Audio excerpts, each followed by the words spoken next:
In this video, I'm going to show you how to test a heated seat and the circuits to a heated seat. I'm going to start with the known good. And what I want to first show is that the heated seat right here, we've got driver and passenger. We've got the middle position, which is the neutral position, is off. We've got a low and a high. So if I come down here underneath the heated seat and I see the connector right here, you're going to notice there are 3 wires to it. That means that one is going to be a common between the low and high, and then one signal is for low and one is high. Most likely, the black is going to be the common ground, and then this red with white is going to be either low or high, and then the white is going to be the other. I highly recommend using a wiring diagram because that'll help you identify the circuits here. I'm not going to do that though. So the first test I'm going to do is going to be to test the heated seat itself. So I'm going to push down on that connector there and pull that apart. And that is going to allow me to get into this connector right here to the pins and test the heated seat. Without a wiring diagram, it's going to be a little bit of a guessing game, but the black wire that came off of here, I'm just going to take a guess that that's going to be my common, and I put a forward probe onto that pin, and then the forward probe onto one of the other pins. I do not need to key on for this. I've got Devo in load mode, and I have voltage available shown. I'm going to take my test leads. It does not matter which ones go where, so I'm just going to pick that one to that forward probe and this one to that one. I'm ignoring my LEDs because I'm not testing circuits, I'm testing a component. So those are irrelevant. If you want, you can go into the menu and you can turn the LEDs off while you do this test if that just makes you feel better. Now I'm looking at the split between these two. The closer those numbers are together, the less resistance that the heated seat has. So if the numbers are identical, it means they don't have any resistance and it's shorted. If the numbers are totally far apart, say 0 and 12.5, that means that that component, in this case the heated seat, is open. So what I want to see is I want to see some difference between there. I don't want to see those numbers exactly the same. I don't want to see them totally far apart. This tells me that the heated seat has some resistance in it, which it should because it's a component. Now I'm going to move my test lead to the other pin and I want to see the difference. All right, same thing. I don't want to see the numbers identical because that would tell me that the component is shorted, and I don't want to see the numbers totally far apart, which would tell me that the component is open. I can see that I have some difference between there, 6.02 and 6.59. Now this difference is less than the other test that I just did. So there's less of a difference. What that means is that between these two pins, there's less resistance than the other. So if there's less resistance, that means more current is going to flow. So that tells me that these two pins right here, this is my high. So this is the high position for the switch. And the other pin that I was using, that was the low for the heated seat. So what I know with this test is that I know the heated seat element for both the low and high is not open and it's not shorted. Now I'm done testing the heated seat itself. I want to now test the circuits that go to it. And so that is this other connector right here. So I want to test the pins that go here. The best way to do this is I'm going to unplug my forward probes. I'm going to plug this connector back in and then I'm going to back probe it. I've got the connector reconnected. I'm back probing on the pins, and because I already tested the heated seat and I know which one is low and high, I'm currently on the high setting, so I'm going to test that first. To do this test, I'm going to need to at least do key on. Some vehicles you may even have to start. Turn the switch to high. I can see my ground is good. I only have 0.07 volts. I get a green LED, so perfectly good there.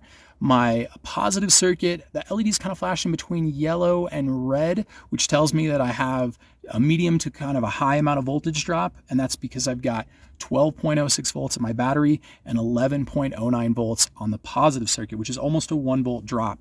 And I can of course press the mode button to see that difference. 0.97 volts is how much I'm losing on the positive side.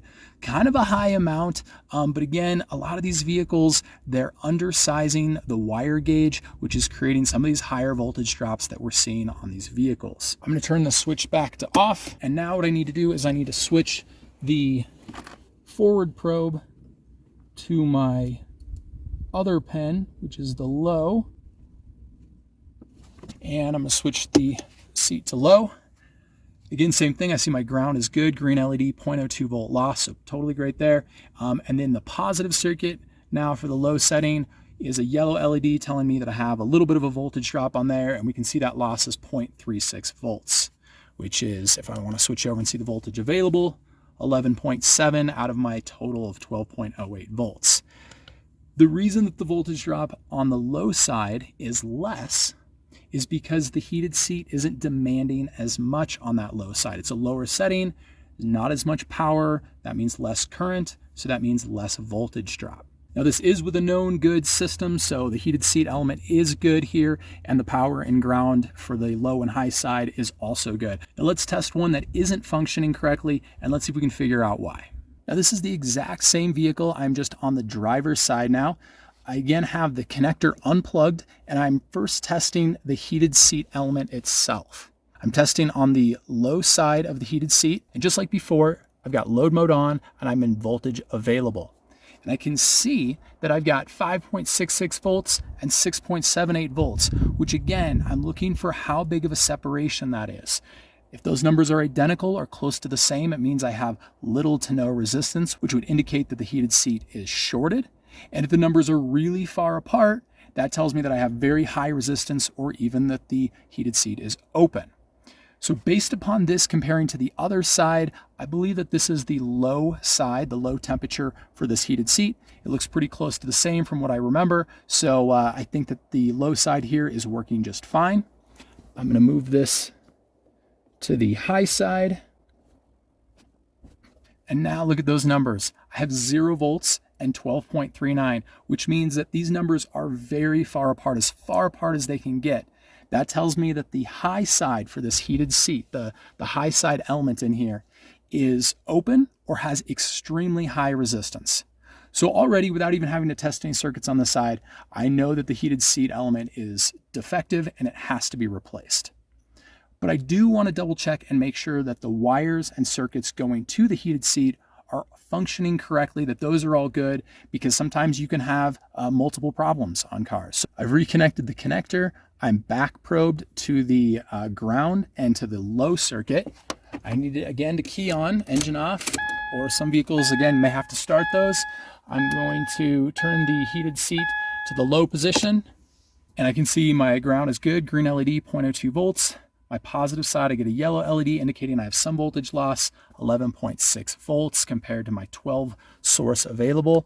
Let's see what that difference is, 0.39. I think that was pretty much the same as the other side. So I know that the ground and positive circuit for the low setting are good. Now what I need to do is I need to move my connector to the high pen.